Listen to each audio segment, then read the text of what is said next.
and I quote, "I'll be there in a minute. Give me a second."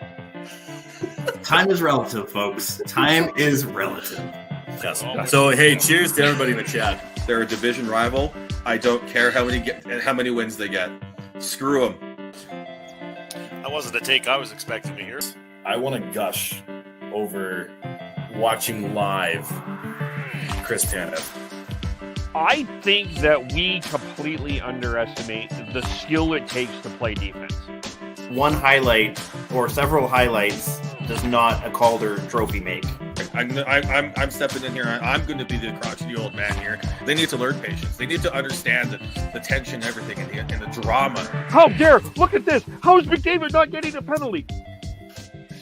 You guys need to calm down with this, okay? You guys need to calm down with it. Nobody's as calm, especially in a Canadian market right now. Anyway, hello, Tyler, and all. This is welcome to the Shifts and Pucks podcast. Of course, you can follow us on Twitter. Excuse me. Let's try that again. Welcome to the Shifts and Pucks podcast. You can follow us on Twitter at Shifts and Pucks, Facebook.com Shifts and Pucks, YouTube.com Shifts and Pucks, Twitch.com Shifts and Pucks. Subscribe wherever you get your audio, as well as the at the Area 51 Sports Network. Canucks game, as we're doing this, is wrapping up. It is currently, as we're doing this, it was 2-0 for Vancouver. Continues to be 2-0 halfway through the third period as the Canucks continue to win. We'll address 2-1 now. 2-1. Okay, so it's 2-1. Yeah, we'll get you the final when that happens here, but that game doesn't really matter in the standings. We'll get into the tank, not tank part. We'll talk a little bit about the Calgary Flames, and there's some interesting things going on there, including for the love of God, this issue with the wave, which I'm going to roll my eyes on. We are expecting Devin on, so I'll put out the bat signal again. Brad Treliving sucks. That is the Devin bat signal. That's what Devin does. He'll run in it when he can. But we want to talk a little bit about who plays goal for the Leafs, and we'll talk about the playoff format. And fighting on so many levels was a conversation this week. And we'll say hello to Sean. How are you, Sean? I'm good, Kev. Yeah, it's been a good weekend. Wearing green because it's St. Paddy's Day weekend. Yes. Well, the Abbotsford Canucks are having a run here right now. So, yeah, celebrate them. Yes. So are the Calgary Wranglers as well. Not that of course, they're on their way to the playoffs. But can we? Spontaneous. But I just saw this tweet from Cami Kepke. So I think I want to give someone a congratulations here. The Mount Royal Cougars women are champions as they have won here. I'll read the tweet from Cami Kepke. She is from Global here. And I'll just read this. Come on, computer. Move faster to Lucic. First time in program history, the MRU Cougars are national women's hockey champions. So congratulations to the Mount Royal Cougars in Calgary. It's a big win. They won in overtime as well. So congratulations to them, and good on Mount Royal. I remember back in Calgary, the rivalry of Mount Royal and Saint in hockey. I don't know if it's the same anymore or not. But yeah, good on the Mount Royal Cougars. Anyway, very much so. So we'll start with the Canucks, and we haven't really. I think we've had a couple of diggings in here, but the news. One of the news of the week here is the signing of Aiden McDonough. He was signed earlier this week. I get my days all confused here. He was signed earlier this week, and 2-year deal. I really think some interesting things about where he's going to play, what is going to happen. But the nice thing about this pickup is something that I have been championing about for a while. And this goes around with something that will be a bit of a, I don't know if I'll call this a bold take, but this is going to be a take. Whoever gets the first pick of this draft, it is the most important draft in their history. Not because they are getting Connor Bedard, because what you build after Connor Bedard is what's going to get you the championship team. And one of the ways that you build championship teams, as the Tampa Bay Lightning, is you get sixth rounders to play in your lineup. Ross Colton, others that continue to do that. Well, it's not even sixth rounders. It's just you get players. Late rounder. You get late rounders. You get players who were undrafted. You get players from outside of the first round to play for your team. You get players with chips on their shoulder.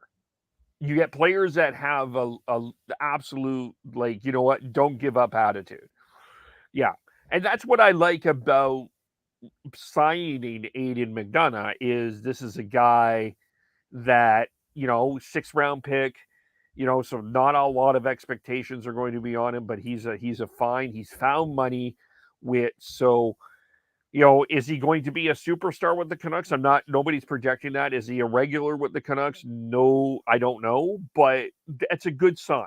It's a good sign to bring someone with this late round pick that has progressed enough to at least get a look at the National Hockey League level.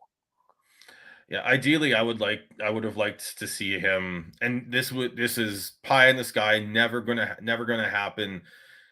Thinking because of how the leverage that these NCAA players have, especially someone like McDonough, who's coming off of his senior year, would have preferred to see him play in the AHL with the Abbotsford Canucks, because I think that's a better spot for him right now. But with the leverage that he has, he has the ability to sign this 2-year deal, which is essentially a one and the end of the season deal, where he gets to play a few games at the NHL level this year, and then next year he's most likely going to be down in Abbotsford, and developing down there. So, but it's good to get these guys in, and he was someone who has shown well over his 4 years at Northeastern University, and he was someone that there was a little bit of concern whether or not he would sign because he was in his senior year. And once you get there, you've got the sort of the light at the end of the tunnel where they can pick and choose who they want to sign with at the end of the, if a player doesn't sign and goes to the end of the rights for the drafting team. But he decided to sign with the Canucks, and that's really good for the Canucks, and be a good sign that the Canucks are able to sell players like him on the program and the plan for the players like them, like Aidan McDonough. Yeah. Again, where he played. Yeah, I would suspect we're going to see him in Abbotsford. I agree with you. Should be in Abbotsford next year, but let's see what happens. It's a good signing overall, and yeah, good. It's good to have. I'm just gonna bring up a comment from one of our favorite viewers and listeners, Dylan. Oh, I have a response to this, but I'm glad. When was Letang drafted? I think he was 3rd round, right? When was Jake Gensel drafted? He wasn't. He was either late or wasn't. And you have to find top end players elsewhere. You cannot just rely on first rounds. Otherwise, you end up being like Florida and Edmonton and Buffalo, where you're just not. You can't surround the team with those top end players with good complementary players, as well as players that can take a step up above that. That's where we're coming from. Or just maybe want to remember the HBK line that Pittsburgh won that Pittsburgh Cup, one of the better lines in the playoffs, the Hagelin, Bonino, Phil Kessel line as well. So Yeah, you can't just like it's great to have a Crosby, Malkin, Fleury, but Fleury didn't really win one of the cups. He didn't. It was Matt Murray that took over at the end anyway. So you gotta find other people to win Stanley Cups with. Like I think that this is the problem that I'm having a bit with the Canucks tankathoners. Is I think that they think that you get Connor Bedard and then you plan your parade at Broadway City Hall that goes down to BC Place or Rogers Arena and everything will be okay. There are too many situations where that just is not the case. So that's why I think it's so important to draft at what you draft after Bedard is going to be more important than getting Bedard because you're going to have to build around this kid. And this kid, and it's a kid, he is 18 years old. And for us to expect he may blow the roof off offensively, but that doesn't necessarily mean, you know, I this is one thing nobody is talking about with Connor Bedard, but if you really have a look at the Regina Pats, how consistent has that team been? How truly consistent has that team been? We're all enamored with the numbers that Connor Bedard has brought, but I want to see a playoff run with Connor Bedard. Is this kid, when the chips are down, going to be able to carry this team on his back and get a championship? And it's maybe an unfair, but I think if I'm a general manager, I'm not worried about the regular season. I want to see what this playoff run is. I will ask questions. And I still take him first, but I'm curious. Yeah, it is. But yeah, it's about getting high end picks and hitting on them is one step, but surrounding them with players where you get from the third round, the fourth round, the fifth round, NCAA free agents, European free agents, you have to find players elsewhere. Yes, you can get your core out of that top end of the draft and build around them. But those players, the players that you get to build around them are not going to come from the first round. Yeah. There's a cautionary tale in Edmonton with McDavid, Nugent Hopkins. They were first picks. Draisaitl, a fourth pick. I'm not disputing any of their abilities. But where exactly are the Edmonton Oilers? I mean, they are going to be in the playoffs. But I think I think if it wasn't for Calgary being so horrendously disappointing, I think that there would be a legitimate argument that the Oilers have been generally disappointing. Yeah. So yeah, it's a whole picture, and Dylan keeps adding comparisons with Stamkos being built around, Kane and Taves being built around. When was Duncan Keith drafted? And it's not about accumulating picks so that you can just draft as many players as possible and hope that they get there. That's not actually how it works. The team that has the most draft picks does not win the cup. It's about finding players, developing them, and helping them build. Once you've decided what who your core is, building around them. And those late round picks like McDonough, those unsigned free agents and undrafted free agents and all that to build around them, they're in terms of building an actual Stanley Cup winner, they're just as important. Yeah. Yeah, no, I'm totally with you there. Absolutely with you in terms of that. So yeah, I'm not a believer in believing in. I'm not on Team Tank. I believe that winning creates a winning culture. It creates confidence. And for me, it's I understand. Yes, you want to put your team in the best chance to get top end draft picks at this time of the year if you're not making the playoffs. But you still have to create good habits going forwards. If you're a team that's just has decided to tear it down and you don't know who your core is, okay, just losing for the sake of a draft pick may end up being the best way forward. But I've yet to see a team that's done that and actually be successful. Yeah. If you're a team like the Canucks, where they've got Petey, they've got Hughes, they've got Demko, as well as other pieces, I'm not sure that just tanking and losing for the sake of the draft pick, one player, is worth it.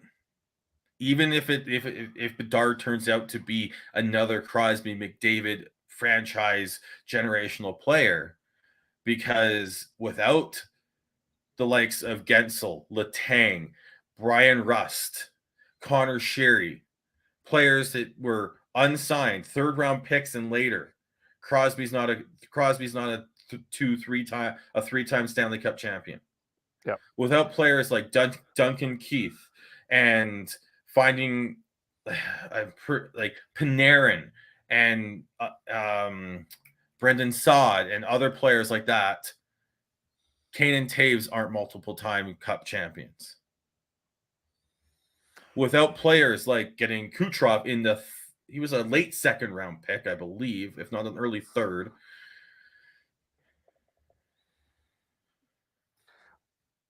Are you looking this up because you were? Yeah, but it's just like you have to. And I'm sorry, Dylan. I'm sorry. Tanking doesn't fucking work. Where are the Ducks? They have Zegras. Because he's saying one win can be the difference between Podkolzin and Zegras at the top end. But where are the Ducks right now? How has Zegras helped the Ducks become a better team? Podkolzin's still definitely a work in progress, for sure. He's taken a little bit longer than I expected. But how has Zegras helped the Ducks? Well, the guy that's going to help the Ducks and get them to that next level is Mason McTavish, with all due respect to Trevor Zegras. Mason McTavish is going to be the heart and soul of the Ducks going forward. And Trevor Zegras will be the guy that everyone is going to be dynamic and impressed about because of all of his moves. But if the Ducks go anywhere, it's going to be because of Mason McTavish. McTavish, Jamie Drysdale. Yeah. Let alone they've got other players that are still developing and getting and as well. But again, all those players are top end draft picks, but you need other players. Yes. Yeah. By the way, Kucherov, second round, 2011, 28th pick, 58th overall. But so yeah, a late second. Yeah. And he's going to be a 100-point player this year. So another quiet year for Nikita. He is a 100-point player. Yeah. Did he? He got it today. Oh, he did get it today. Okay. Yeah. NHL.com has not updated that yet. So I'm from the past. Anyway, yeah. So that look, and just I understand the want for the tank and the want for the top end player, but again, what team has completely torn it down and actually turned it into a winner within reasonable time? If you're tearing it down, you're looking at a 10-15 year window here.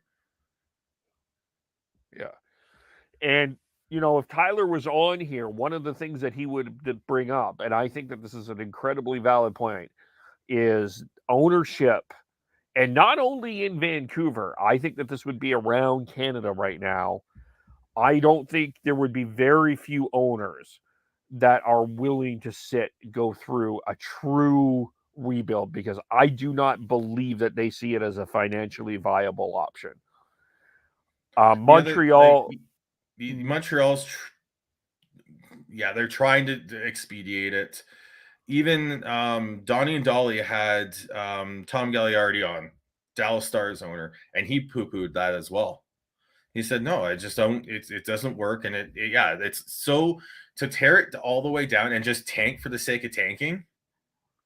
You're putting your team behind the 8 ball more than you would if you were just trying to build a team, like in my opinion, properly, in terms of grabbing good players when you can and building it that way. Yeah, I mean, there's a ton and that might not work either, because guess what? There's 32 teams, 16 make the playoffs, and only one wins the cup. Yeah. Yeah. And Yeah. and development isn't linear, whether it's a player or a team. So you can have down years, you can have up years. Look at Colorado. That's a team that's been since they went through, they had the golden years with Sakic and Forsberg and Waugh. Yeah. It's they've had ups and downs, and they've actually gone through probably 2 rebuilds because they had to do Shane O'Reilly teams, and Yeah. then both they're both gone.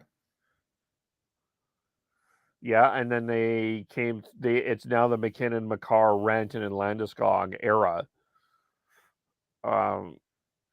But I mean, it's going to be, we're not, it's the one thing that I find Colorado right now, I think everybody is expecting everything to work out for Colorado. I'm going to be very fascinating to see what happens with them in the playoffs this year. I mean, they are the intriguing team of the West because I think they've been generally inconsistent this year. They have not been healthy. I will grant you and give you all of that, but they've been generally inconsistent because a lot of people, after that 4-1 win that they had over Calgary a couple weeks ago, a lot of people thought, yep, they're on their way, and that hasn't exactly happened.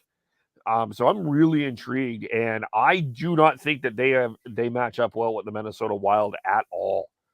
If I was to state a hoppy,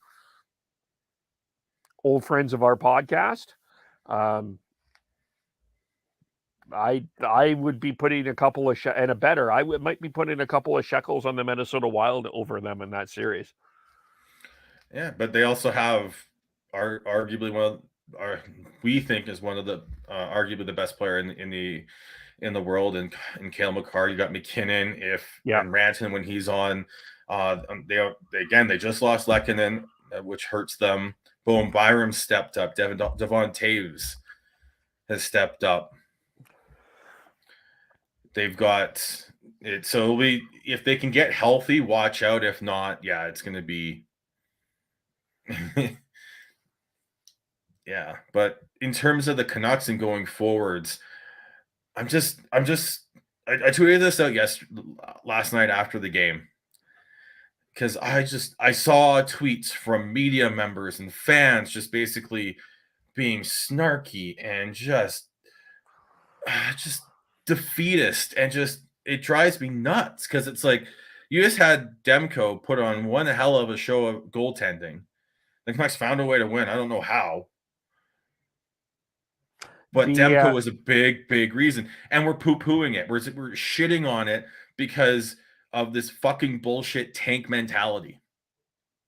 You can't celebrate a good performance by your franchise goaltender because you're so tunnel visioned on tanking for Bedard. And even if you it's still what the first place team has 25% chance. It's a 1 in 4 chance at getting the first overall pick. That's still not great odds. If you're gonna give me 4 cups, 3 are empty and 1 has something in it, am I really going to what are the odds I pick the one with the cup in, with something in it? It's 25%. That's, you have 3 other it just, if it happens, great, it happens. But this constant moaning and complaining about every win that loses them percentages towards Bedard or a top 5 pick is just ridiculous. Yeah. I think what is, I think that there's a bit of a misnomer going through this Canuck conversation as well about how they start winning after they're out of the playoffs. They got the coach bump from Bruce Boudreau last year, but do you know what their record was in March of last year? Anyone want to have a guess? No. It was 7-5-2, which is essentially 500 in real world talk, 7-7. So everyone is talking about how they all of a sudden are starting to win. They actually did not have a good. They had an okay March, but they didn't have a great March last year. So this isn't something that has becoming a traditional part of the Vancouver Canucks landscape. This team needs to learn how to win. And one of the ways that you win, and you have to, one of the ways that you learn how to win is you get these kind of performances that you did last night from a Thatcher Demko that steals the show, and you find a way to win. That kind of builds a little bit of confidence within your organization. Now, we can have a debate whether or not this goes and helps for next year or not. I think that the one big difference that nobody is talking about is I don't think Bruce Boudreau was on solid footing coming into the training camp. And I think this year, Rick, we know that this is going to be Rick Tockett's team. We know that Rick Tocchet is completely and utterly in charge and has the full confidence of the management team in front of him, that there will be an expectation that this training camp is going to be much different. So I could see this building into something better next year. Now, will it wait? It's a wait and see moment here for sure. Yeah. But yeah. The other thing is we've seen the Canucks play much better. Like a lot of the games last year was them just relying on Demko to bail them out and then using the top end skill to score when they could, which usually doesn't mean sustained success. This year, for the most part, a lot of the wins have been the structure has been there, the process has been better. Not perfect, but better. And it feels like this is something that they can build on. Yes. Yeah. And Alvin and Rutherford are not blind. And I think that they know, they've already said that they do not believe that they have a third line center on this team. So, I think that they see Sheldon Dries and Niels Amon as more of a fourth line center. So they still need to add certain pieces. Nobody is sitting here and saying that this is the team that's going to get all the way. But, like I do think, again, like, while I'm not for tanking younger players, getting younger players in the lineup, I think that that's an important thing. But I think that this group, they have made their mistakes. Have they been perfect? Absolutely not. But I do think that they have a vision of what they want to be. I mean, I've heard something from Emily Castonguay this week talking about the identity. Sorry, excuse me, having the identity of what a Vancouver Canuck is. And that's been something we've been chatting about. And I think that that's something that they're trying to get and instill within this organization. So there are people that are trying to get a bit of a, I'm seeing, you see this in Flames Twitter as well, this idea of selling and tanking and just, it's just, teams are not going to go for it. You got to, in order to learn how to win, you have to win. So that's kind of where I sit. So on that. Yeah, and it's just, I think going forwards through the rest of the season, I think it for me, what I'm going to do is I'm just going to every game look for something that is something positive, whether it's a win or a loss or whatever, because like focusing on the negatives is just going to drive you up the wall. Yeah. It's going to make you like just and also look for something that you might be wrong about. Because guess what? No one's perfect on their opinions. I'm pretty sure you can go back and just and lose count on how many times I've been wrong. Kevin's been wrong. Devin's been wrong. Chris has been wrong. Tyler's been wrong. Although the whole time we've been doing this podcast, it's you look at where Flames fans were at last year with how gung ho they were about Sutter, and now it's everyone's against him, things change, and you have to be able to look understand when you've erred and know. Because I'll say this, like when the OEL trade happened, I tried to take a positive spin on that, and I thought it was going to be able, they were going to be able to, OEL was going to be better than he was. Garland was going to be better than he has been. I was wrong. But I also look at how a lot of people have looked at the build of this team with this current management group right now.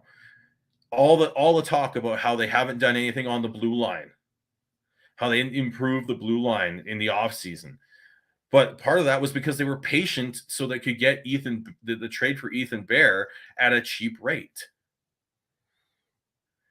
And he may not have been an off-season acquisition,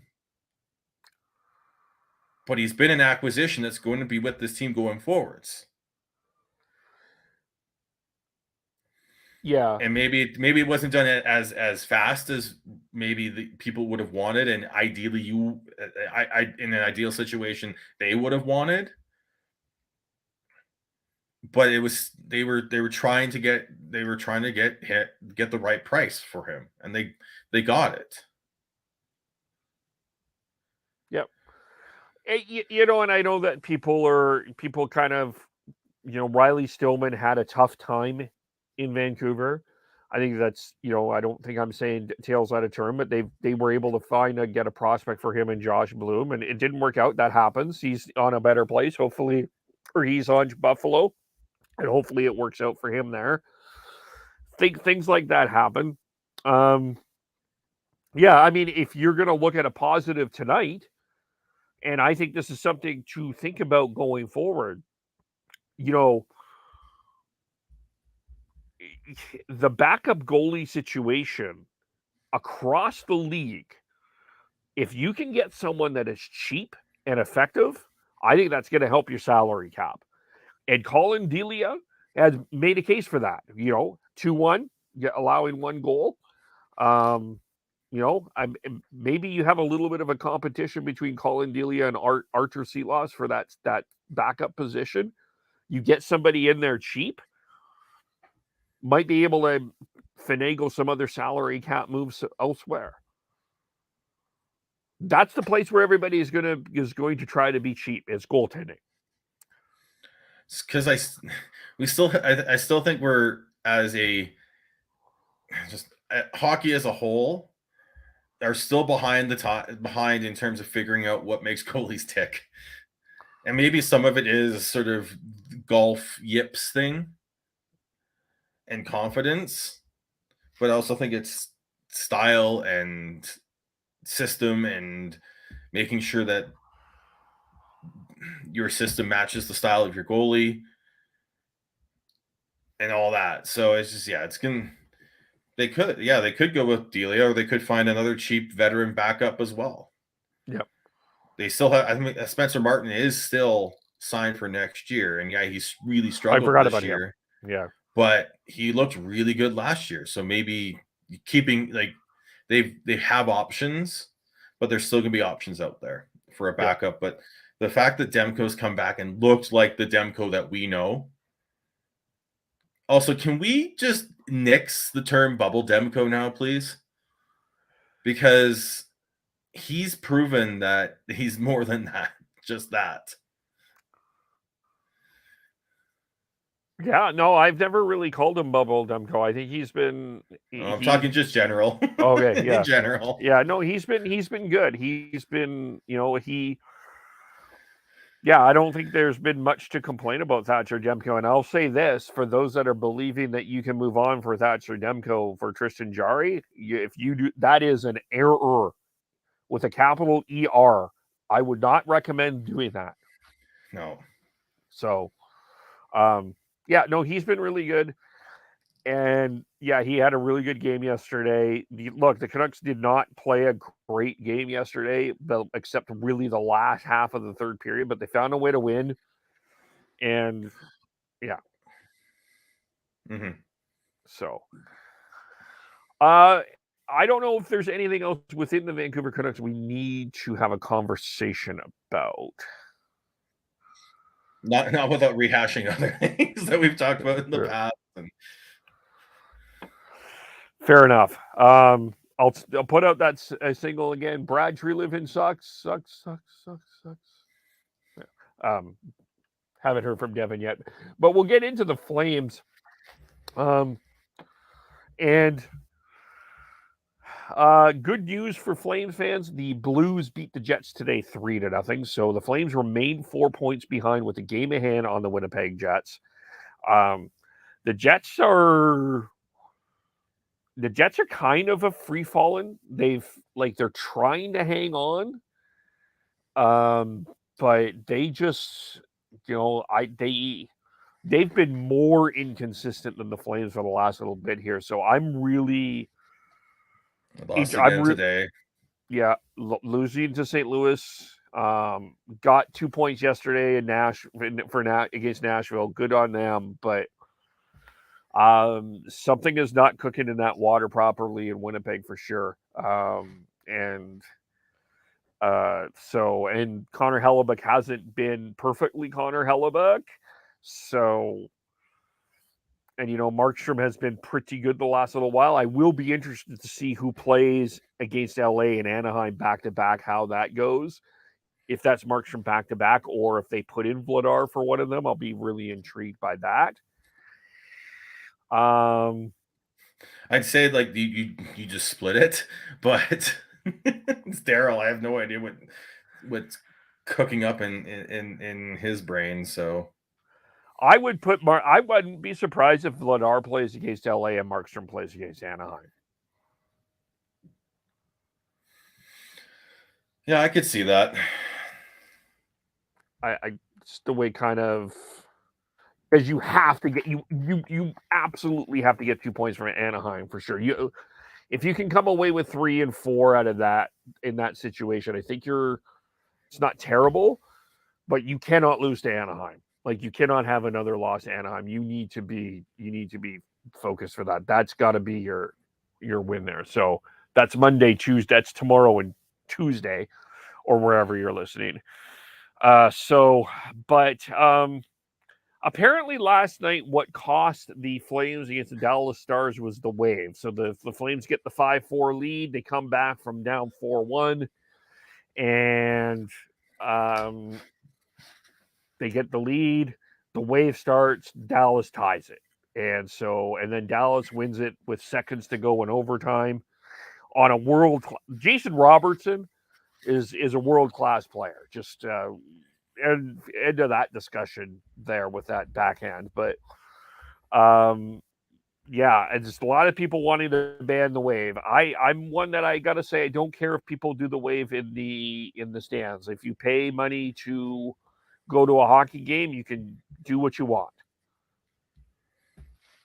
Yeah, but you're also allowed to have the opinion that you don't do the wave if it's a close game.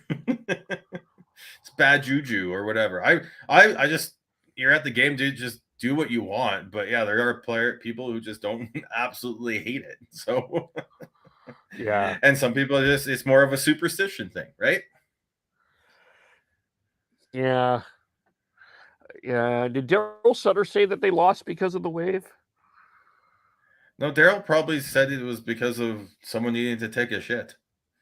Well, that might have been that too, or missed a number, or and we're always in or it's the ref's fault, just like it was in Toronto. The refs, yeah, or how it's officiated in Toronto, yeah.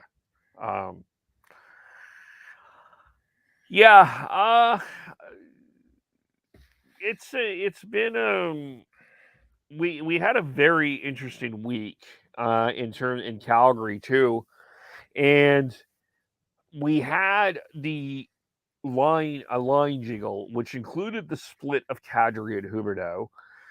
And now, so the lines have been Lindholm, Mangiapane, and Toffoli. Huberdeau has joined the Backlund Coleman family. Kadri was with Lucic and Lewis in Arizona, and then yesterday he was with Dewar and wait, I got to remember how this worked. Dewar and Dubé were the lines, and then you had Ruzicka and Richie and Trevor Lewis together. And then Milan Lucic was scratched. I'm of the belief, Sean, find someone who loves you as much as Daryl Sutter loves Milan Lucic. Thick and thin. But I guess, okay, so in terms of the lines, there is no chemistry whatsoever between Kadri and Huberdeau.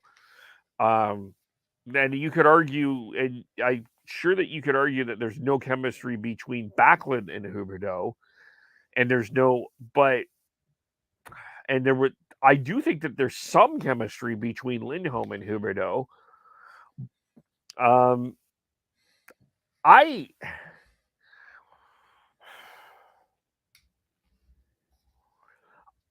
I think the one good thing that has come out of this, I know that the Backlund, Coleman, Mangiapane line has been the Flames' best line for most of the year, but I will dare say that has been mostly because of Backlund and Coleman, and I haven't exactly been super in love with Andre Mangiapane's play consistently this year.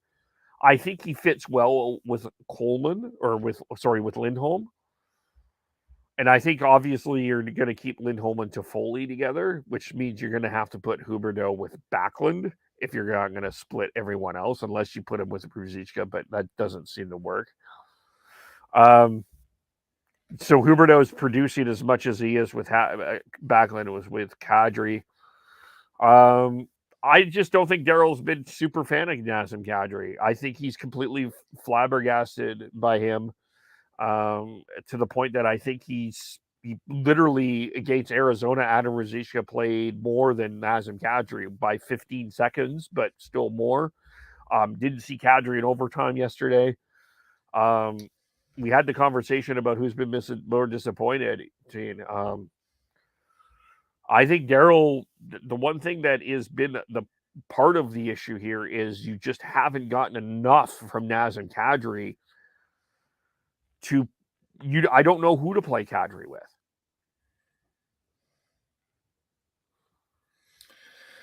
Yeah, but again, you don't know who to play Huberdeau with either. I think that there's a complete lack of chemistry on this team. Yeah. You lost 2/3 of the first line from last year, which had dynamic chemistry. You had a playmaker in Gaudreau. You had a really good shooter in Lindholm, and you had Tkachuk, who could mess it up, create havoc, space for those other two to work. They don't have that on this team right now. And I think they were hoping Kadri could be that, but he's not been that. Nope, he has not been the wrecking ball they've needed him to be. But I don't think he's ever really been that. He does it in spurts, and the older he's gotten, the more calm his game has gotten. And he's still producing at a decent rate. He's still producing at what his career rate has been, other than last season where he went off the wall because he was the reason he was playing, he got so many points last year is because he was playing with Mikko Rantanen for a lot of that season, who is a just underrated player because he gets overshadowed by McKinnon, overshadowed by Makar, and he's a very good playmaker. And I think Kadri needs to play with a playmaker on his wing, which why I think the Huberdeau option should made sense, but they just don't click. And I don't know if it's because they think the game differently, and Rantanen's more of a cycle playmaker. Well, Huberdeau, I think he's better off, a little bit better off the rush, and a little bit better just sort of higher in the zone, which it takes away from where Kadri's good. Yeah, I mean, I think Hubert, like I've seen Lindholm and Hubert I've seen when they've been together, there is some chemistry. But I think they're working on it. I think maybe next year they'll probably take that to the next level. But what they're missing is that someone who can open that space up for them to work in the offensive zone, the way Tkachuk did for Lindholm and Gaudreau. Yeah, Toffoli doesn't do that. Like Toffoli, like don't get me wrong, Toffoli does a lot of good things, but he doesn't do that. Mangiapane could do that.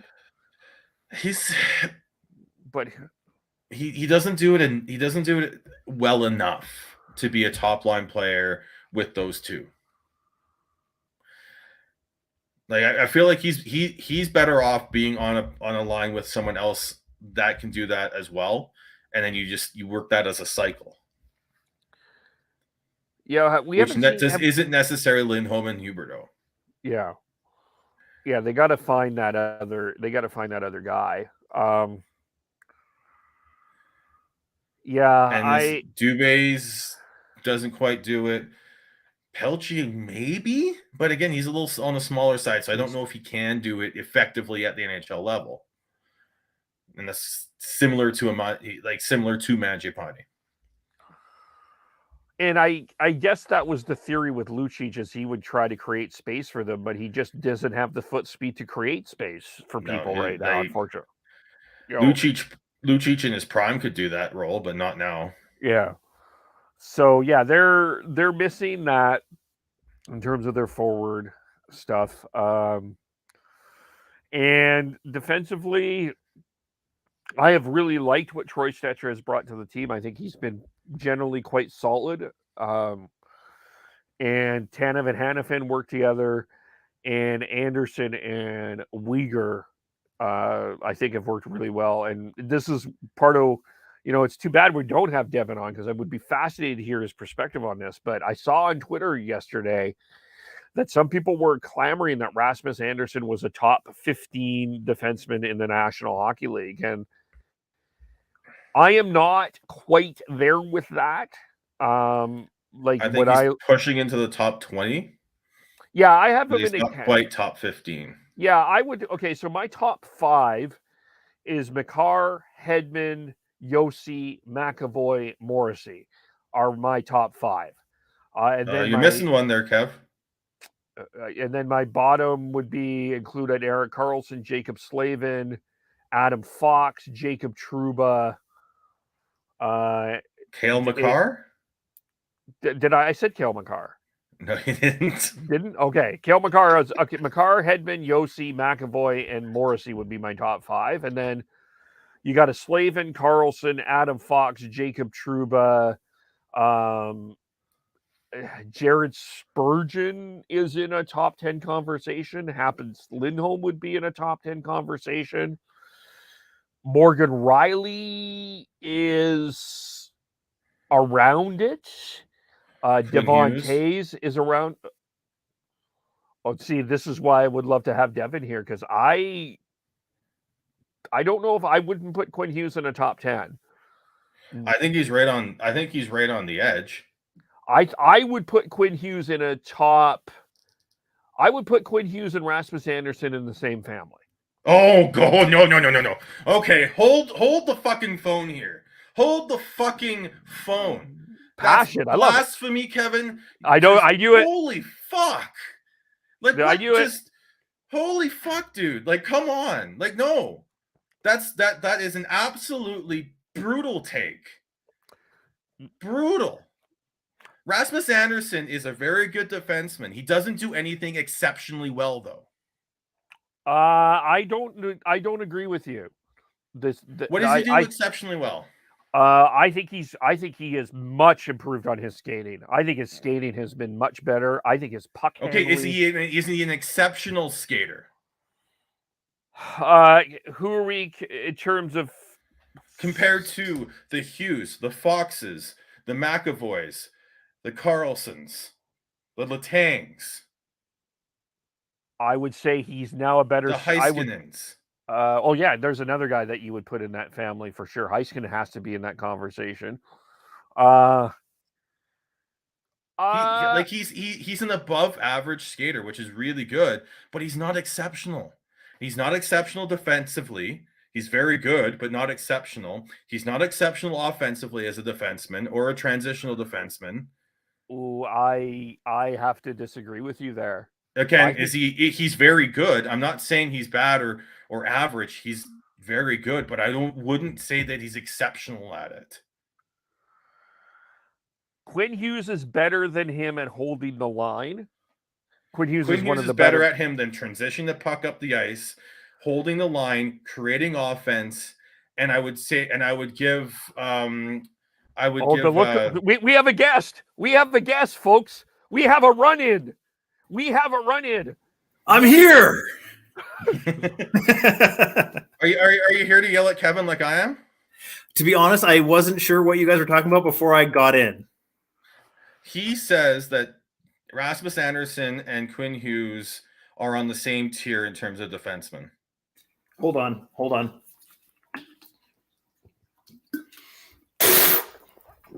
Hell no. Yeah, And this is spit take worthy.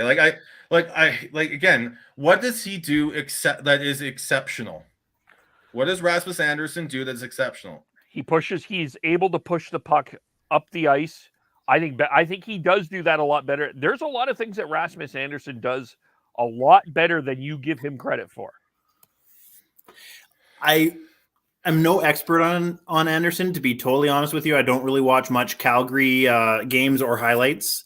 That being said, what I do know about him, is he a above average? I would say yeah. Whether he's on a level of being elite, like a lot of people see Quinn Hughes, I would not put him. I don't see Quinn Hughes as a top 10. That's why this is where Sean is getting mad. I have Rasmus Andersson bordering on top 20. I have Quinn Hughes in the top 15. I have Quinn Hughes. I would have Quinn Hughes in the 15 family. I will say I think it's closer than you're giving it credit for. I'm sorry, but I don't see Andersson as an exceptional puck mover. I don't see Andersson as an exceptional offensive defenseman. I don't see Andersson as an exceptional defensive defenseman. He's very good, but not exceptional. Quinn Hughes is an exceptional transitioner of the puck. Quinn Hughes is an exceptional power play quarterback and an exceptional offensive defenseman, and he's above average on the defense. I would say that Rasmus Andersson pushes the puck up the ice better than Quinn Hughes. Quinn Hughes straddles the line. I'm sorry, Kev. I am sorry. Look, go watch them play. I have watched them play. Is very good. He's I have very watched good them at play. I don't think I don't understand how you can come up with Quinn this Hughes idea. higher than up here than I do. I don't think Quinn Hughes is exceptionally good defensively. I don't think he's as good defensively as you think he is. Quinn Hughes?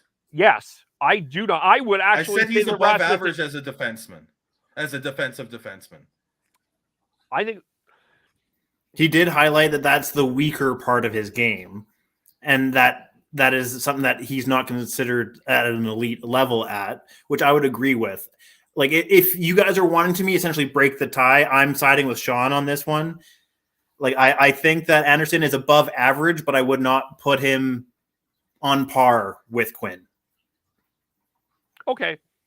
I don't think it's I like Andersson. He's a good player. He's a very good defenseman. He's having one hell of a season for him, but he's not on the level of Quinn Hughes in terms of offensive and transitional game.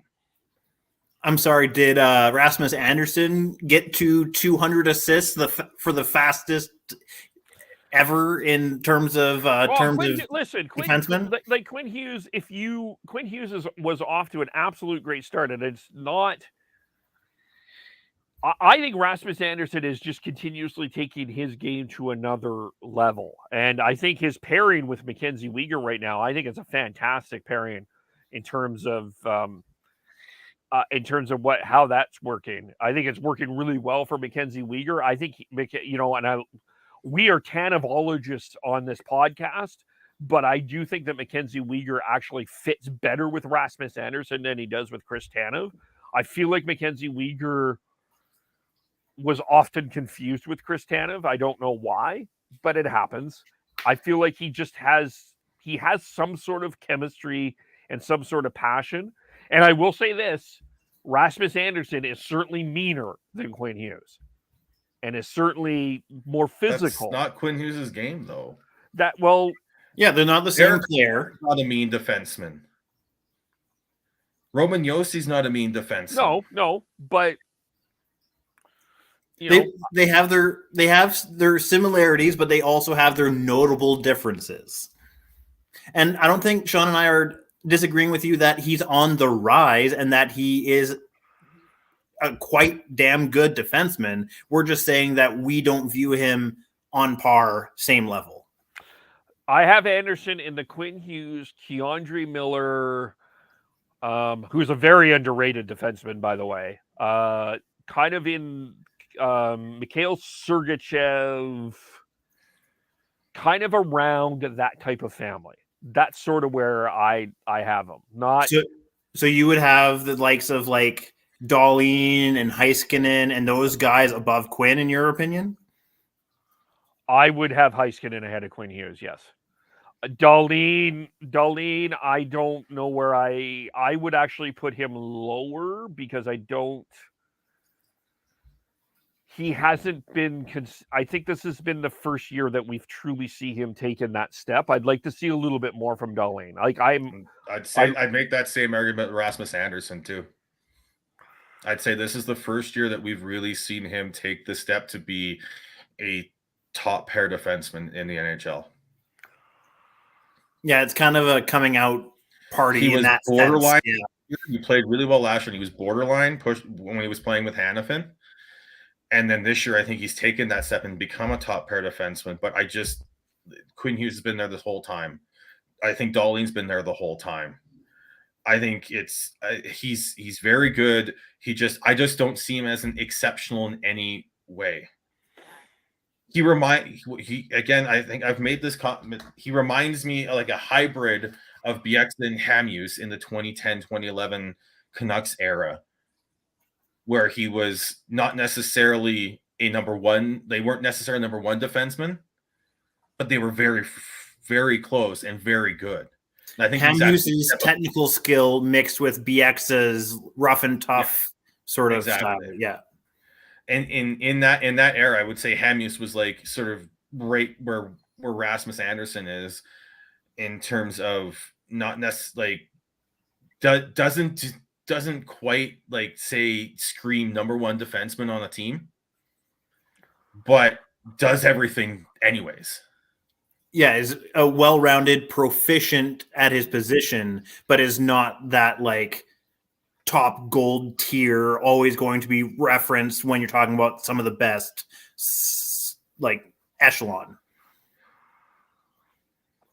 Okay, that's kind of where I'm kind of just I don't see Quinn Hughes in the upper tier. I'm not saying Rasmus Andersson is in the upper tier either. I think there is an upper tier. My point is, I agree with you. I just think Anderson's just a step below where I would have Hughes. Okay, and that's fair. Yeah, we're not saying Quinn Hughes is right behind Cale Makar either. Yeah, we're just saying that we view Quinn as above Andersson, but yeah, when we're having this discussion, I'd even have Morrissey as sort of a step below that top tier. Maybe not this season but he's had a big pop up this year. He's been solid. He's been okay in previous years. He hasn't been the guy like he has been this year. Yeah, he hasn't gotten the Norris buzz like he has this year. Yeah, that's fair. So apologize for the outrageousness I went on. You caught me off guard. I just couldn't. I'm still a little in disbelief in this because I just like I said, I like Rasmus Andersson as a player. I think he's been. I think I would love to have him on the Canucks because it sucks because he was the second round pick that they gave up for Sven Berchi. Is that who that turned into? Yeah. Damn. But I just don't I don't see him as a game-changing defenseman the way the players like Carlson, Dahlin, Fox, Dougie Hamilton, and Quinn Hughes can be. I think that we've seen that a little bit more, especially the last little bit. I think that he Can he do consistently though? I think it's getting there. Again, you think versus we know. Like with the players I've listed off, we know they can be game-changing defensemen. We know they can take over the game. They've done it for multiple years. We have yet to see Andersson do it consistently over multiple years. Can he get there? Maybe. I don't. By the way, Dylan did defend me. He did hear me say Cale Makar. Maybe I heard McAvoy twice then. Maybe I Yeah. talk really fast. Yeah. And as well, Dylan put Hampus Lindholm in a conversation. I think I did have Hampus Lindholm pretty high up. I think again I agree with the Lindholm and Anderson comparison. They're in that sort of that Hamuse level where they do a lot of the things of what you want from a number one defenseman. They just don't, for whatever reason, they just don't scream that when you think of that. When you can list off all these like the number of defensemen that we've all listed here, they just don't. They're not quite there. Yeah, like if we're using school letter grades, I feel like we're talking about Hampus Lindholm and Rasmus Andersson as like solid B tier, whereas Sean and I are probably arguing that like Quinn Hughes is like a very upper echelon B or a lower A tier, but is not like pushing that like top of the top tier. Yeah, fair enough. Well, we haven't heard from Chris in a while. We did go through the Canucks. We haven't heard Chris's vision of the Canucks or view of the Canucks. Let's give him the floor. You haven't been on for a while. Yeah, and the one time I was on was unfortunately one of the episodes where you weren't able to make it, Kev. So you and I haven't seen each other for quite a few months, actually. So I will admit I haven't watched nearly as many games as I normally have in the past. I've kind of been picking it up here and there, but definitely haven't been watching games consistently like I normally do.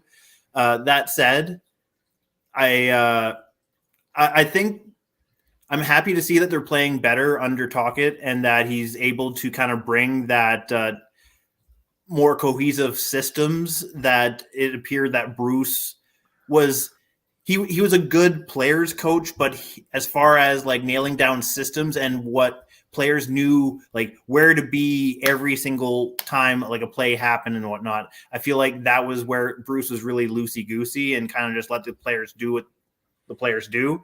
Whereas Tocchet is much more of a systems coach, where he is more like you need to play my way sort of style. So I'm happy that that Rick has been able to kind of bring that sort of stability and consistency in that regard. Like the fact that, especially during their winning streak that they had of 5 games, like I think they only let in more than 2 goals once or something to that effect. And like, obviously that being paired with Demko coming back and playing the way we know Demko can play, as opposed to how he kind of started the season off, where everyone was kind of wondering what was up with Demko. So yeah, the combination of the consistency and stability of Tocchet plus Demko playing the way Demko does, and just seeing how like defensively, or even just his overall game, Miller has kind of had a resurgence as well under Tocchet. PD has been unbelievable all season long, regardless of the coach. So I'm happy to see that. And much to Drance's dismay, like, obviously, I'm happy to see that the Canucks having some form of success. Is it going to kill their chances of a that upper echelon of players that are going to be available in the draft?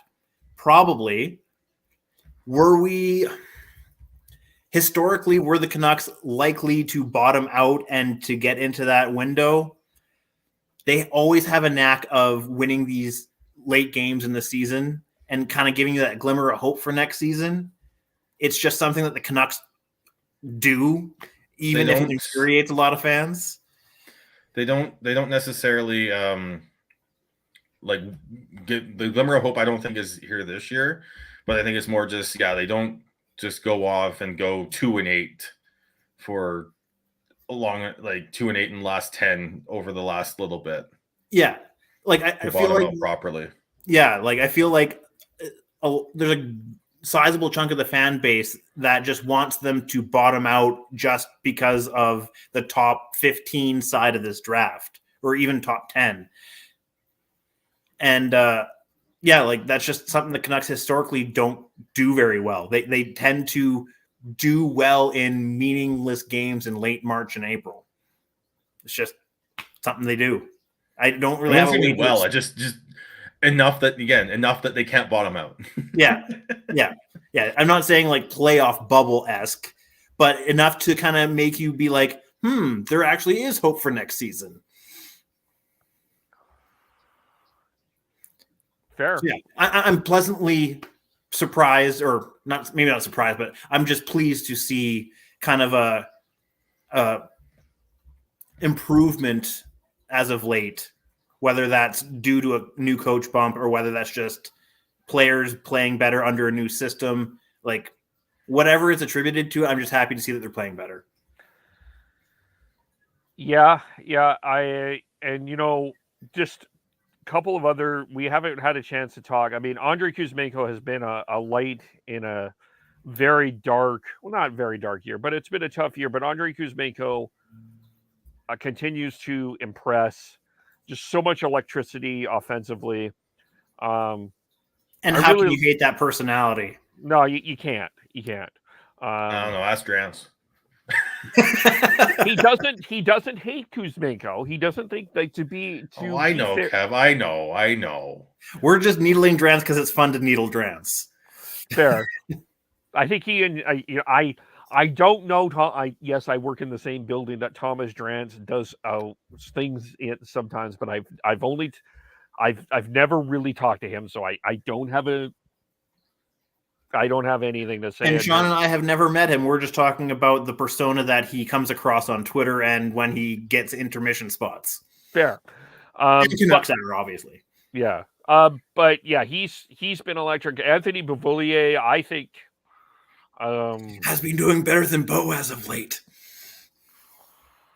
Bo, 0 goals and 1 assist in the last 8 games, I think is what I just saw earlier today. Whereas, granted, they're playing Beauvillier with Kuzmenko and Petey, so like he's being given the best chance to be productive. But the fact that he's been able to be solidly productive and better than he was playing in New York, I think, it's an overall win for the Canucks. Ideally, I wonder if you find a way to move Beauvillier down a spot. But that line's working though. In the future, I wonder what you. I feel like that's like something you tweak over the off season and training camp. Not see where he can fit better next season. But as far as like building up his confidence and getting him to where you think he should normally play at, I feel like what they're doing right now with him on the first line is good. And like it works. Like why mess with a bad thing unless someone else comes in and because he is sort of the guy that creates the space. Like he goes in and forechecks hard. He's rambunctious. Kuzmenko gets all the press for. Kuzmenko gets all the press for some of his personality, but Beauvillier's somehow quietly having a good impression on the Canucks because of a positive and happy-go-lucky attitude as well. Yeah. I think it's when I look at some of the top teams, it's not necessarily like if you have a line that has chemistry, you stick with it. I don't think you mess with what works. Like we were sort of talking about Jason Robertson earlier, Kev. The Hintz Robertson Pavelski line is really good, and probably arguably the best line in the league right now. And that was a line that they've left together, and I don't know if you would have, going into when they put them together, would you have had, you probably had ideas about maybe moving Hintz off that line at some point, but he's fit. And if you find that fit and you find that chemistry, I think you stick with it. Yeah, that's fair. I don't. Yeah, I mean, it'll be interesting to see how they approach the offseason. Well, yeah, because they're definitely they've got a glutton of wingers that they're gonna have to figure out what to do with. You've got they just signed McDonough again. They've got Kravtsov, Podkolzin, Höglander, all pushing for spots. You've got Garland, Besser, who were veterans that maybe moved. I still think, I think Beauvillier's found money with that chemistry that he has with Petey and Kuzmenko at this point, and maybe that chemistry sort of plateaus and then you move on elsewhere. But at this point, I think you stick with it until they prove you wrong, type deal. Yeah, fair enough. Yeah, I think, I feel like I've said my piece about where the Canucks are at, and I think, I feel it's safe to say that Sean and I are kind of on the same page as far as like we both view it as more of a glass half full. We'd rather find the silver linings of what they're doing well when they are playing like this late in the season, whereas a good chunk of the fan base is just pissed that we're screwing up the tank. I don't think it's a good chunk of I don't think it's a majority of the fan base. I think I honestly do not. I think it's a minority of the fan base. Okay, a sizable vocal minority then? I watch games at Rogers Arena, and when the Canucks score, the fans are cheering. So that tells me that the fan wants them to win. Let's call it a very vocal third of the fan base on Twitter. Yeah, sure. I don't think it's even that big, honestly, Chris. Okay, quarter. It's just, you get what I'm trying to say. Yeah, fans want their team to win. Like, nobody goes in and cheers for a team to lose. So, like, it doesn't make any sense. So, yeah.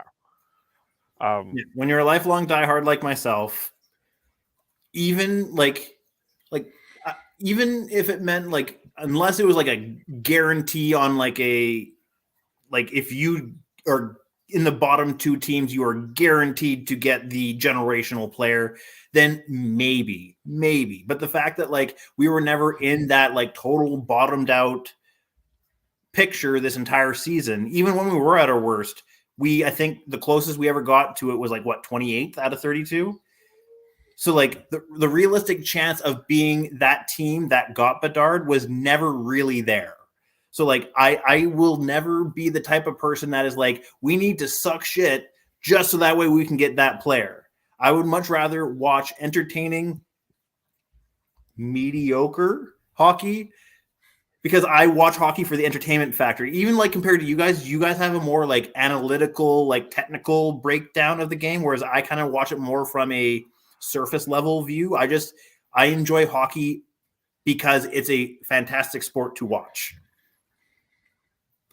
Yeah. Yep. And I watch, like I said, I watch it more from a surface level where I don't break it down on a technical sort of side. It's just, for me, it's more the eye test, if you will. Yeah. Fair enough. Well, speaking of entertainment, let's go to what happened in St. Louis on Wednesday night. It was another adventures in Jordan Binnington trying to get into a fight. Marc-Andre Fleury was the willing combatant.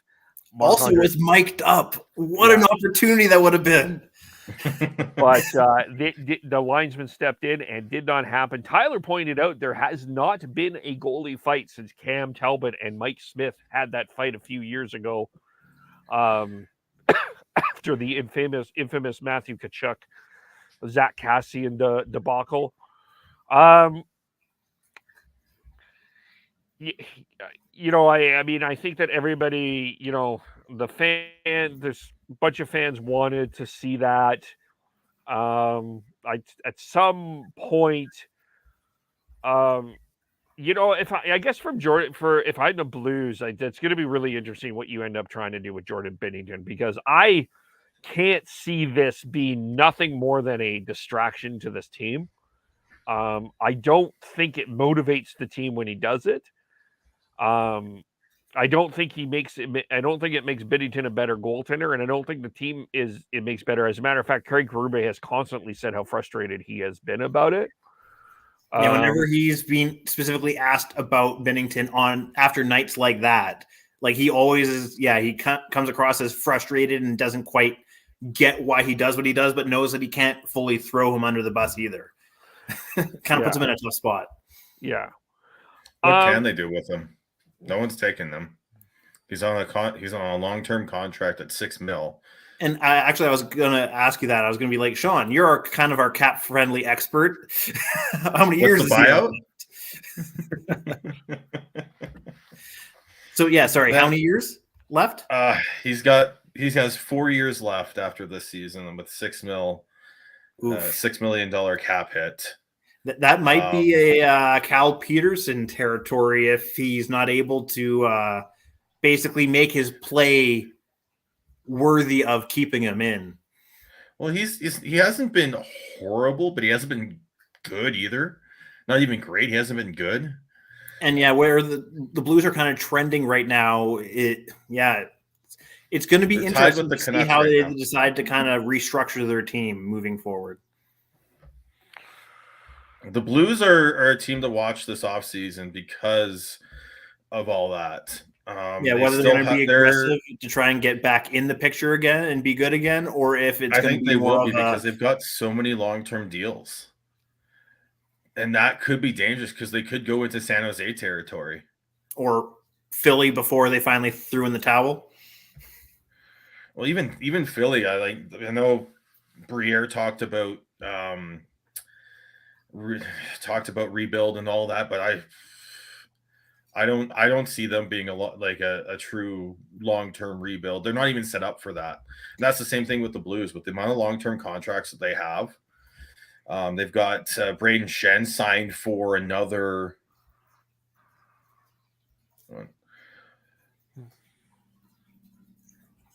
5 years after this one. And with the head nods there, I'm like, okay, this is going to be a decent number of years. Yeah. Buchnevich got another 2 years. Brandon Saad's got another 3 after this. Then you've got Kyrou and Thomas's deals kicking in, but they're younger, so that I don't necessarily. Yeah, they're kind of that next wave, sort of. And then you look on their blue line. They've got Justin Falk, who signed for another 4 years. Torrey Krug signed for another 4 years. Colton Parayko is signed for how many years? Yeah, it's a long contract. He's signed through till 29-30, so that's another 7 years. So would it be a fair comparison to say they're kind of in similar cap hell as the Canucks as far as like trying to free up cap space and get better? Worse. I think they're in worse. Again, that's why I said they're treading into Sharks territory. They're you look at the Sharks and they've got so many of aging players on long-term contracts. With the Sharks, you've got Thomas Hertl signed as a 29-year-old, signed for another 7 years after this. Logan Couture signed for another 4 years after this. He's 33. You've got Erik Karlsson signed for another 4 years after this season at 11.5. Mark Edward Vlasic, $7 million for another 3, and he's like he's Isn't he 35. ancient? I want to say, like back when I still played Shell, which was quite a few years ago. I want to say like he was a mainstay on the Sharks back then. So Yeah, although he's been a lifer, right? He's been there the entire career. pretty much. Yeah. So they're in a lot tougher spot in my opinion.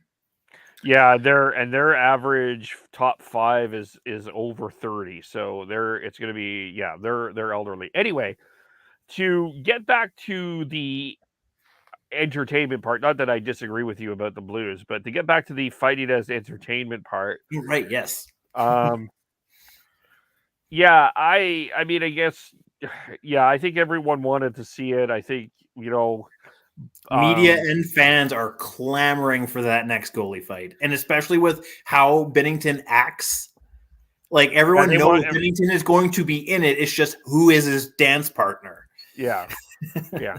It's like the wrestling. It's like a match setup of who's going to take down this guy, and he's going to get his comeuppance. And Flower even said it to the ref. He's like, "Come on, he's been asking for it." Or like I'm paraphrasing, but he did say something along the lines of like, "This guy's been looking for a fight. Let's give it to him." Yeah. Yeah. So, but the other, I guess the entertainment, everybody wants to see that, but I think where everybody is having a bit of an issue, and it's where the interesting discussion has come out, is around responding to a clean check and forced to fight. And on Wednesday Night Hockey, Jennifer Botterill and Anthony Stewart had a really interesting two different perspectives on it, where Jennifer Botterill said, I don't think it's fair that someone has to fight after a clean check. I don't think that that's an obligation. And Anthony Stewart said that this is a deterrent. The fact that you have to fight is a deterrent for this. Now, it's brought up what we do with the instigator rule, which I think we'll get to where this is going in junior, but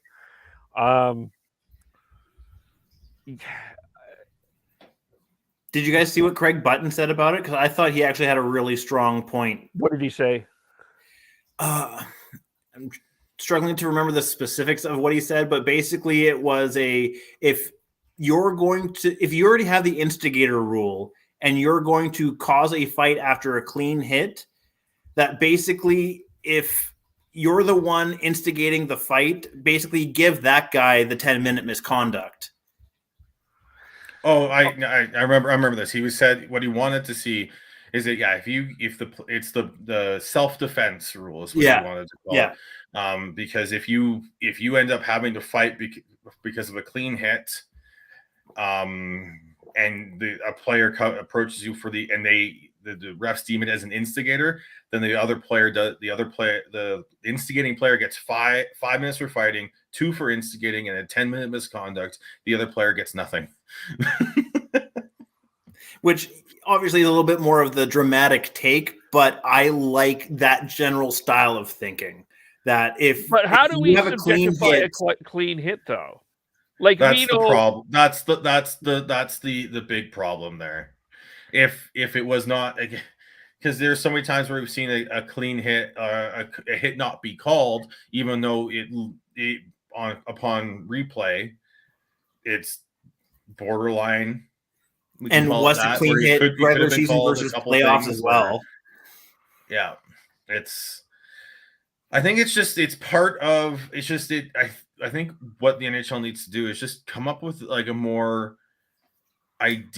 better idea of what instigating is, because there's a lot of times when players will go up and then not have the player being approached drop their gloves first, and then they don't get the instigator, even though the player who still has their gloves on has basically instigated the fight.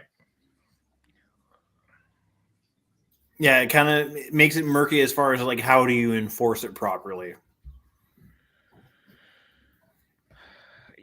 Yeah, when it's even from a player's perspective, like like, okay, what you may see as a clean hit, the player may not see as a clean hit. He may see something else. So how are we determining what that? I think it's really sticky.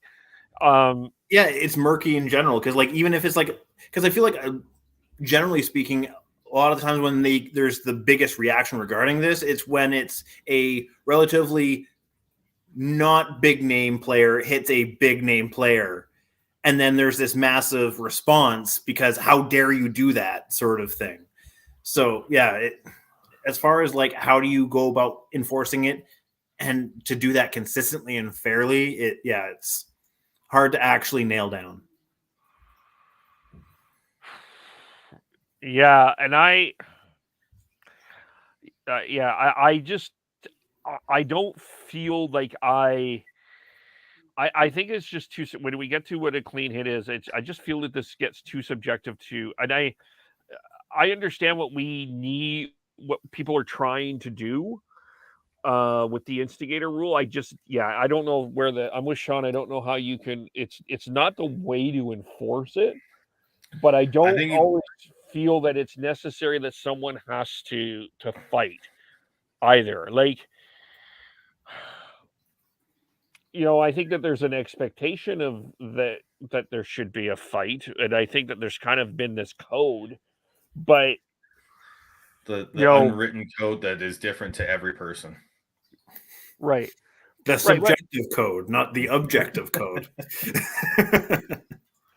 Like Darnell Nurse rubs out, takes out a JT Miller, rubs him out of the play. Is he objected? Is he obligated to fight? That's like the clean defensive. Like, I think that the whole thing I want to see with the instigator is just to have a better like base for what it actually is, because we've seen so many times where I'm like, how is that not an instigator? And and it's because like a lot of it is because the player being approached the fight ends up dropping their gloves first, even though like they because of the code or whatever mythical reason you want to come up with, they feel like they have to. So are we basically saying that instigator is in the same sphere as what is goalie interference or what is a distinct kicking motion? Yes, actually. Yeah, basically we just don't see it.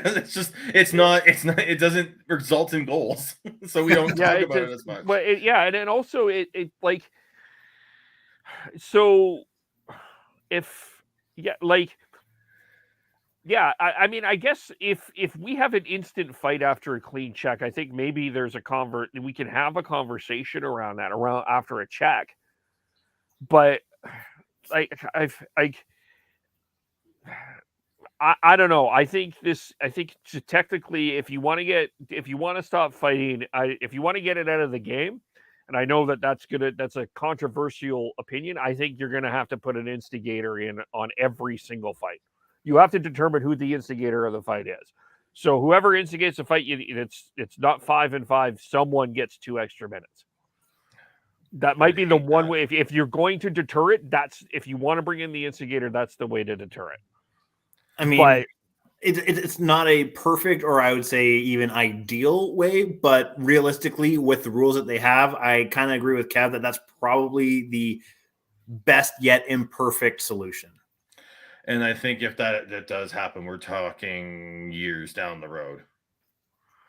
Because I don't think the current where the NHL is currently with Bettman in charge and all the owners, I don't think they're in any rush to get rid of fighting. I don't think the players are in any rush to get rid of fighting either. Despite what the QMJHL is trying to do. And despite what, again, I would say a vocal minority of hockey fans are screaming for as well. And when you look at the science, there's very much some merit to that. In the same way that you could probably say football shouldn't be a thing anymore because of how much brain damage it causes. Like boxing, UFC. Yeah, there really is no way of you're not going to shut down those sports, and I feel in the same way you're never going to get fighting out of the NHL. Agreed. It might be not as big of an impact to the overall game, which I would say it already is in that sphere. But I don't think you're ever going to 100% eliminate fighting from hockey. I feel like that's in its core DNA. At least North don't- America. Like, yeah. At least North American hockey, I don't. If you're gonna, I think taking it out of junior hockey makes sense. in the same way as like stopping checks to the back sort of thing. Like it works in junior hockey, but the expectation is once you are a professional getting paid to play hockey as an adult, you know how to properly conduct yourself and should adhere yourself to that standard. Like, people can yell at me all they want, call me a caveman and all whatever. I like fighting in hockey. I think it adds to the entertainment for you when it does happen for the most part. Outside of a goal, when does everyone in the arena stand? And it may be barbaric, it may be caveman actions, but I find it entertaining. I just worry about the concussion part. I do too, Kev, but I still find it, and regardless of all the stats and science you can put in front of me, my brain still says, yes, I like it. I want it. It's the same as a nice, big, clean check. Like you take that out, you're changing the game, and it's something like I'll probably still watch it. I'll probably still like it, but it'll change the game. And in my opinion, it won't be as good.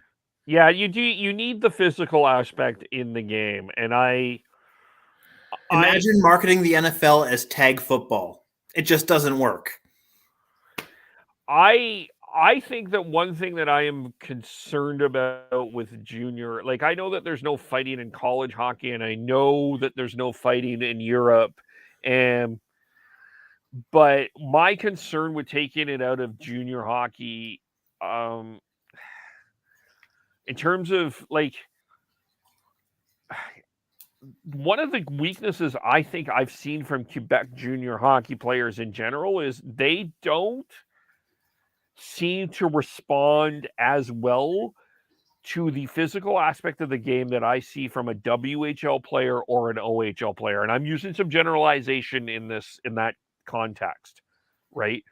But we're painting with broad strokes. I'm painting a big broad stroke when I say this, right? Because I'm sure that you'll have some arguments the other way. Someone out there will, but that's my concern. Is you still Brad Marchand?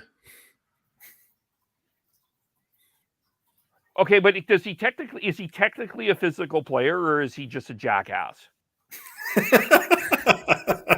I mean, as much as I would like to just call him a jackass, he's a physical player, and he gets into the dirty areas and mucks it up. Okay, yeah, there is Brad Marchand. Okay, but I mean, Claude Giroux is the same way, although he was OHL. Never mind. But there's going to be exceptions to the rule. There always will be. I think honestly, I don't think it's who are some of the best fighters that have been in the NHL of late. Well, Milan Lucic, Ryan Reeves. Sorry, what league? What in the NHL? Where have some of the best fighters come from? NCAA. I would argue. Sorry, NCAA. Oh, interesting. I was going to say the dub, but George Peros, Princeton. Kevin Bieksa, NCAA. Was he Northeastern? No, he wasn't. He was, I can't remember, but yeah,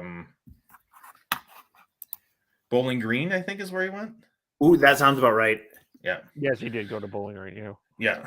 So you don't need to be fighting in junior to be able to handle yourself in the NHL. So I don't think it's needed in junior. And I think we are on the way out of it. But once you get professional, when you're playing, you're an adult and all that, I think as long as we start educating people on it, and if they still want to, and I still think there is a market for it and everything. At least for right now. Yeah, we'll see in 20 years. But in 20 years, I think there might be some big changes, but and potentially it's gone. But I don't think in the foreseeable future we're looking at fighting going anywhere in the NHL. Yeah. Yeah, I mean, I think people I think ultimately in any rivalry, people want intensity. That's what ultimately is about. Like, you don't have fighting in but one of the reasons you don't have fighting in football is it's already an intense physical sport, and it's not a safe sport, so you shouldn't be fighting anyway. But hockey, I would say that the issue, I mean, I don't think fighting is I don't know. I think there's other issues to get out of fighting. Has not been the major issue with concussions. The big issue that's caused most concussions. Unfortunately, because they end up taking their helmets off. And that was a big one with the goaltenders. I think it was when they talked about it on Hockey Night in Canada last night. They mentioned that. I think it was when they were talking with Friedman and Merrick. Both of them talked with officials, and one of them did say that one of the reasons why is because their helmets were off. And when you take your helmet off to fight in the NHL right now, you get penalized. And if you rip someone's helmet off during a fight, you get penalized, which is fair because you do not want someone falling backwards on an unprotected head. What happened? It sounds stupid, like you're saying, "Oh yeah, but you're allowed to punch him in the front of the head," but it's. I'll tell you, one of the more disturbing things I saw was when Milan Lucic hit Jujhar Khaira and how he fell. That was during the bubble season. That just watching Jujhar Khaira after that kind of broke my heart. Yeah. So I mean, yeah, I totally understand that. What happens though if you rip a jersey like Troy Stecher did to Paul Cotter? He basically ripped his jersey. Yeah, you got to find it. Like Cotter's jersey was just all over the place. His helmet was on, but Stecher ripped his jersey. It was kind of. It's not a safety issue. No, I know. I'm just trying to be funny there. Yeah, and I guess to answer Sean's question earlier, like they're consenting to being punched. They're not consenting to hit their head on the ice.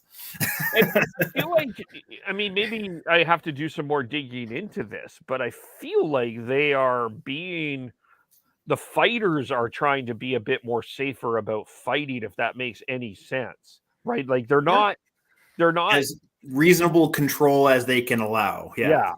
It's like a UFC round, right? It's like they'll go the round, and then once they're done, everybody is like, okay, we're done, right? So that's kind of been the way that it is. So it's becoming so. Yeah, I think it's a really complicated conversation. I mean, when I was calling BC EHL games last year, there were penalties for checks. So it's where this game is going in terms of the physicality of it. It's going to be interesting. And I think in terms of where Hockey Canada is at overall, I hope that they can get their crap together. Because I think that this is an issue that Hockey Canada needs to deal with as well. As much as everything else, they've got us. I would like to hear a better voice on what's going on in terms of the physical part of the game.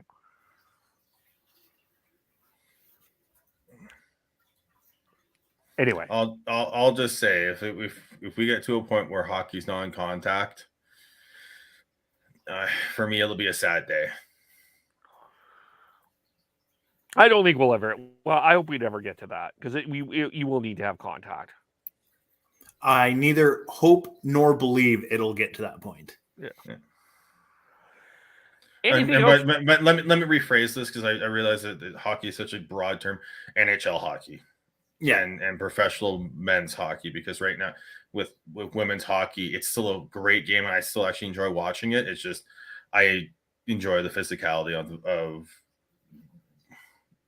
And yeah, I appreciate the clarification because I totally agree. When we're talking about this, we're specifically talking about it in the context of NHL.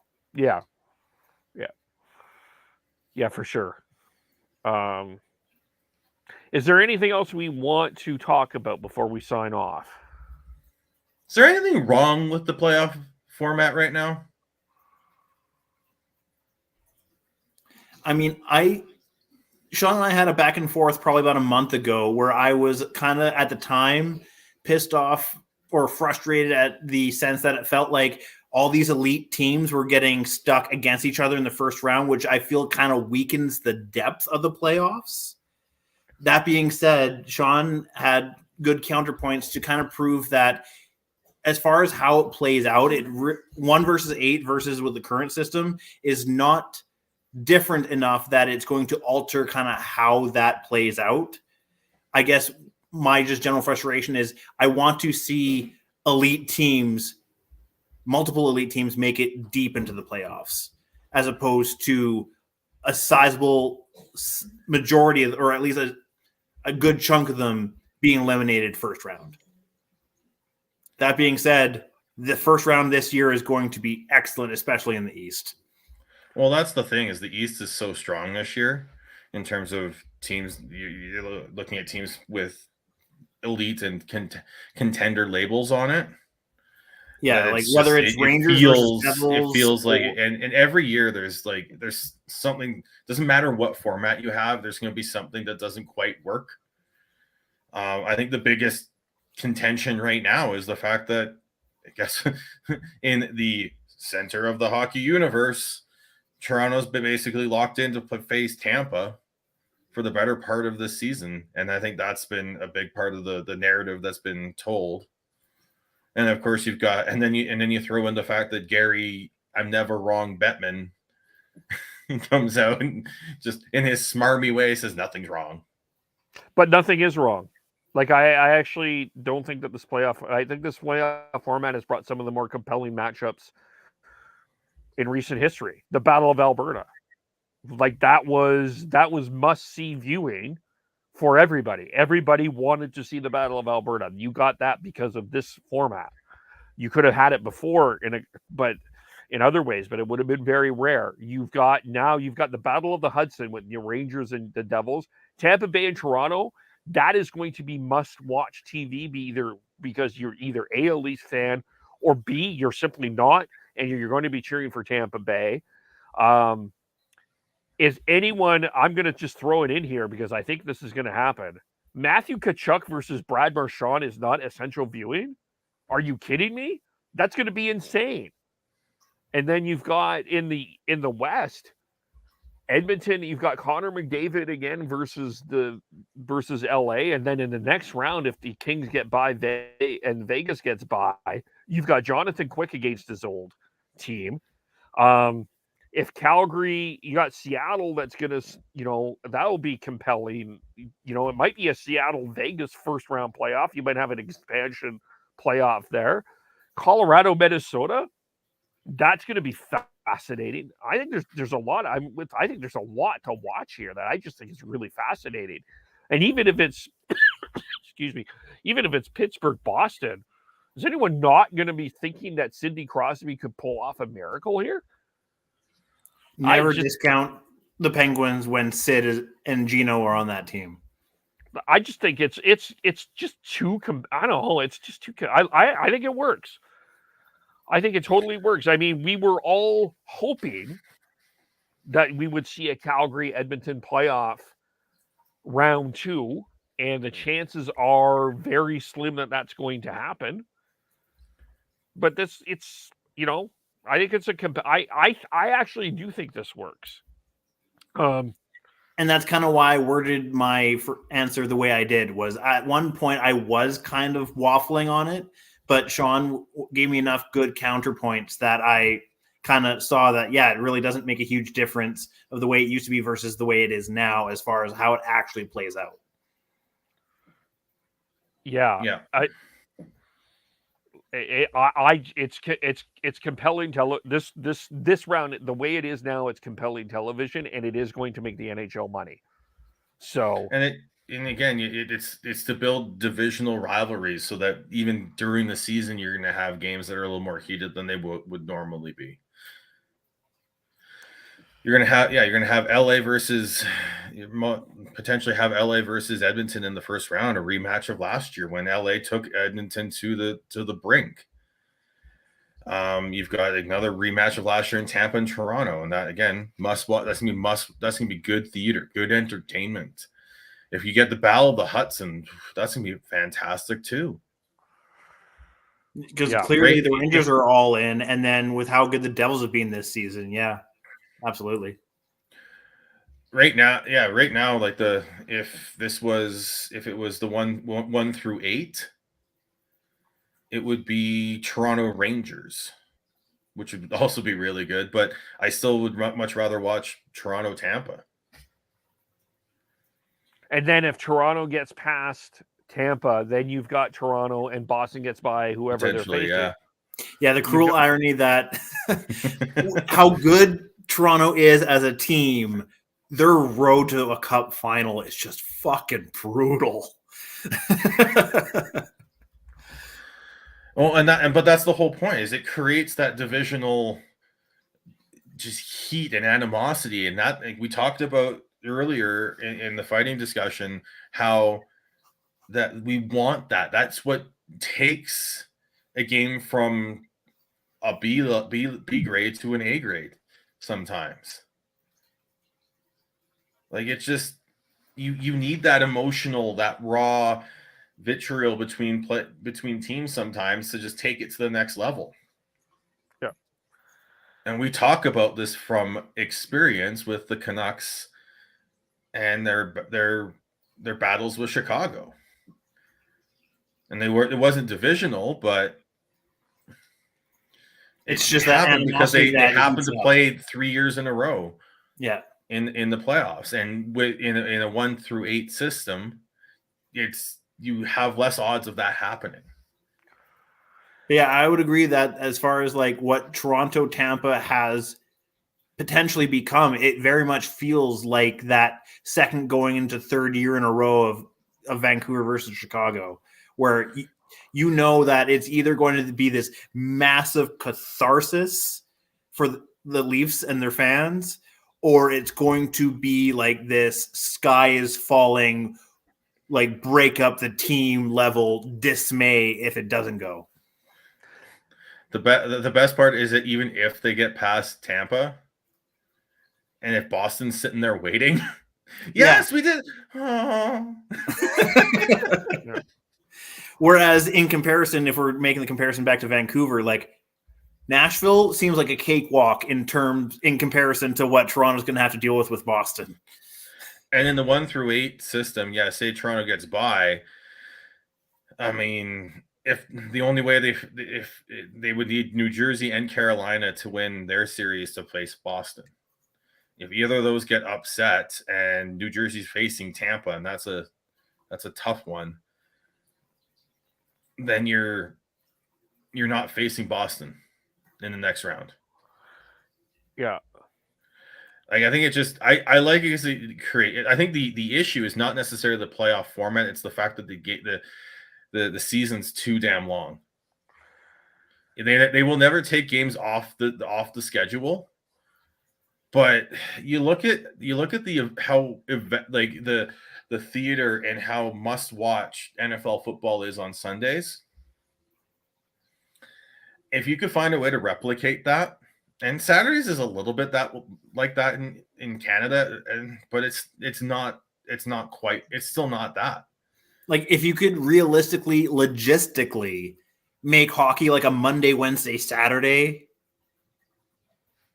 sort of like tradition, if you will, in the same way that, like football is known for like Thursdays and Sundays and Mondays.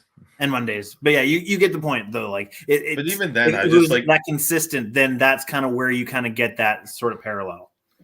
Yeah, and even then, I would if you could find a way to make it so that they play like twice a week, Wednesday, Saturday. You've got your midweek game and then your Saturday game, and maybe a couple other on like Sunday or whatever, like after the NFL season's over type deal. But if you, it would just you can make it much more of a must watch. But they're until they can find a way to make arenas. How big are NFL stadiums now? Like 80,000? 60 to 80, yeah. 60, 80. Until they can do that, so that they can fill those for half the games or even less, they won't take games off the schedule. Even though I think it would make it feel more special. And this is a slight aside that's a bit of a distraction, but I find it amusing that you would generally think NFL, probably the biggest, most watched sport in the world, outside of like FIFA, yes, obviously, but as far as like North American audience, the biggest thing to watch. So you would assume their stadiums would be the biggest. Nope, it's state level football. Yeah, like University of Michigan holds 100K. Yeah, like that's insane. Yeah, it's something else. Just one thing that I want to point out: Edmonton LA rematch. You know what LA didn't have last year that they will have this year? Drew Doughty. Drew Doughty in that series versus Connor McDavid. The Dano Doughty shutdown tandem. Ooh, and you know that the Oiler media is going to be all over Drew Doughty and his physical play on Connor McDavid. We need that series. That series must happen. Am I wrong if I say Drew Doughty is the Western Conference Brad Marchand? Yes. Like obviously different position, but as far as like that sort of jackass, shit disturber sort of personality, I feel like he's the West Coast version. And with the talent to back it up. Yeah, the combination of both, yeah. God, I hate that. The guy you love to hate. Yeah, but it's so it's going to be very I like the playoff format. Anyway. Well, let's leave it there. The Brad Tree-Leafing sucks call came out and Chris answered it. So, I mean, we know the bat single works. How do we follow everyone? I am BeardyConnect03 on Twitter. I am Matt Schneise on most social media. Devin is Gordhouse09. Tyler TNOBLE. We'll have to get everyone kind of prepared for the playoffs from Tyler's referee perspective. We'll have to do a segment on that. I am He'll throw out half the book. Yeah. Which pages? I am KEVOLE, Shifts and Pucks on Facebook, YouTube, Twitter, Twitch. Subscribe wherever you get your audio, as well as on the Area 51 Sports Network. And we thank you for watching. Thank you for listening. Keep an eye out. We will have episodes coming very soon again, and we'll talk to you very soon. Bye for now.